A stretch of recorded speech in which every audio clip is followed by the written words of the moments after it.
क्या आपने कभी सोचा है कि देवी दुर्गा के 9 रूपों की पूजा के पीछे की कहानी क्या है?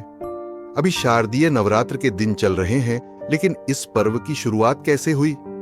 कैसे देवी ने महिषासुर जैसे ताकतवर दानव का अंत किया और इस परंपरा की नींव रखी?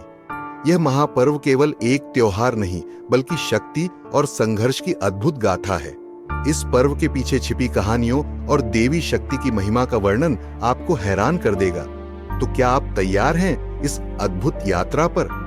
अगर आपको यह वीडियो पसंद आए तो हमारे चैनल सनातनी सोल को सब्सक्राइब करना न भूलें। चलिए शुरू करते हैं। महिषासुर नाम के एक असुर से सब कुछ शुरू होता है।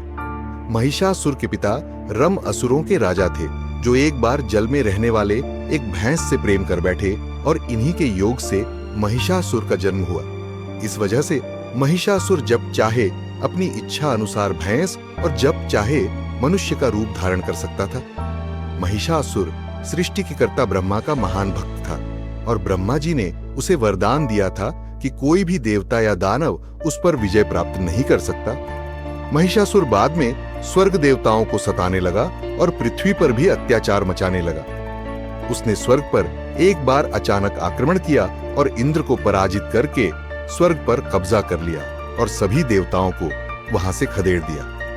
देवता परेशान होकर त्रिमूर्ति ब्रह्मा, विष्णु और महेश के पास सहायता के लिए पहुंचे। सभी देवताओं ने मिलकर महिषासुर से युद्ध किया। महिषासुर ने सूर्य, चंद्र, इंद्र, अग्नि, वायु, यम और वरुण जैसे सभी देवताओं के अधिकार छीन लिए और उन्हें धरती पर भटकने के लिए मजबूर कर दिया। इस बात पर भगवान विष्णु और भगवान शिव भर गए। इसी समय ब्रह्मा, विष्णु और शिव के मुख से क्रोध के कारण एक महान तेज प्रकट हुआ। अन्य देवताओं के शरीर से भी एक तेजोमय शक्ति मिलकर उस तेज से एक आकार हो गई। यह तेजोमय शक्ति एक पहाड़ के समान थी।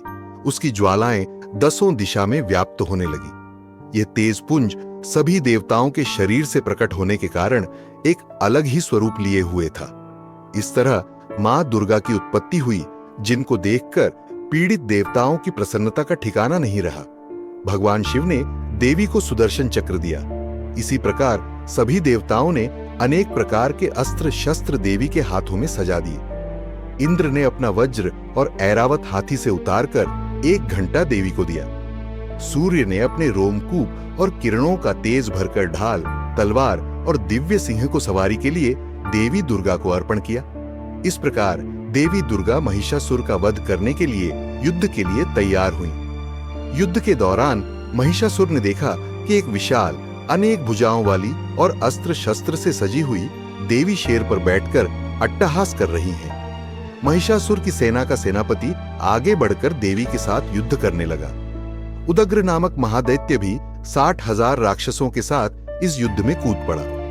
महानु नामक दैत्य 1 करोड़ सैनिकों के साथ और अश्लोमा दैत्य 5 करोड़ के साथ युद्ध में आ गए। सारे देवता इस महायुद्ध को बड़े कौतूहल से देख रहे थे। दानवों के सभी अचूक अस्त्र शस्त्र देवी के सामने बौने पड़ने लगे, लेकिन देवी भगवती अपने शस्त्रों से राक्षसों की सेना को मात देने लगी। महिषासुर ने विभिन्न रूप धारण किए, लेकिन देवी दुर्गा ने अपनी शक्ति और साहस से उसका सामना किया। नवरात्रि के 9 दिनों तक देवी दुर्गा और महिषासुर के बीच महायुद्ध चला। 10वें दिन महामाया दुर्गा ने अंततः भगवान शिव के त्रिशूल से महिषासुर का वध कर दिया। वह महिषासुर मर्दिनी कहलाई। 10वें दिन महिषासुर का वध करने की वजह से इस दिन को विजयदशमी के रूप में मनाया जाता है।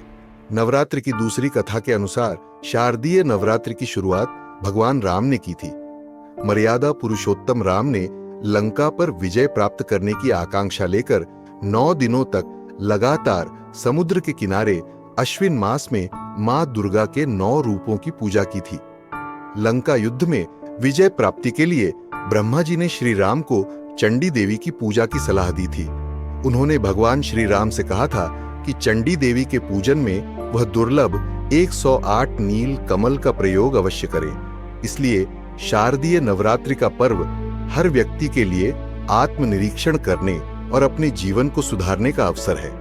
दोस्तों, ये थी कहानी नवरात्रि की शुरुआत की। मेरी तरफ से आपको दुर्गा पूजा की हार्दिक शुभकामनाएं। क्या आपने कभी सोचा था कि इस पर्व का महत्व सिर्फ धार्मिक आस्था तक सीमित नहीं है, बल्कि यह हमारे जीवन में एकता और सकारात्मकता का भी संदेश देता है। इस नवरात्र आए हम सब मिलकर अपने जीवन में मां दुर्गा की शक्तियों को समाहित करें। आप हमें बताएं कि आपको कौन सी कहानी सबसे प्रेरणादायक लगी। वैसे क्या आपको पता है कि साल में नवरात्रि कितनी बार आती है और मां दुर्गा के 9 रूपों के नाम क्या हैं? कमेंट जरूर करें और हमारे चैनल सनातनी सोल को सब्सक्राइब करें। आइकॉन दबाएं ताकि आप हमारे नए वीडियो को मिस ना करें। हमें सपोर्ट करने के लिए हमारी मेंबरशिप जरूर लें ताकि हम सनातन धर्म को आगे बढ़ा सकें। जय मां दुर्गा।